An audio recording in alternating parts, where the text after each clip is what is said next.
สิริทิธิมติเตโชชัยยเสธิมเหธิมหาคุณาปริเม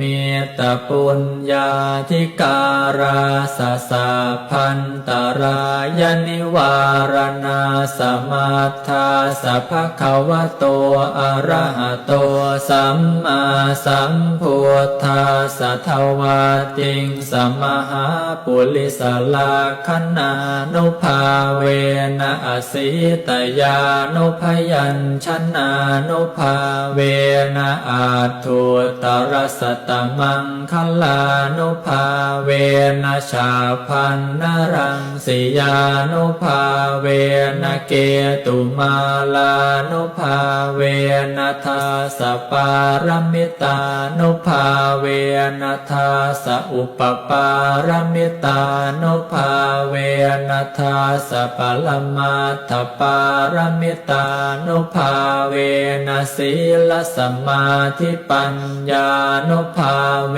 นะพุทธานุภาเวนะธัมมานุภาเวนะสังฆานุภาเวนะเตชานุภาเวนะอิทธานุภาเวนะพลานุภาเวนะเยยธรรมานุภาเวนะจตุราสีติสหัสธรรมขันธานุภาเวนะนวโลกุตรธรรมานุภาเวนะอาทังคิกมัคคานุภาเวนะอาทัสสมาปาติยานุภาเวนะชลพิญญานุภาเวนะจตุสัจจญาณานุภาเวนะทัสสะภัลยานานุภาเวนะสัพพัญญุตญาณานุภาเวนะเมตตากรุณามุทิตาอุเบกขานุภาเวนะสัพพปริตานุภาเวนะรัตนาตยสรณานุภาเวนะตุยหังสาภโรคโสกุปาทวทุกขโท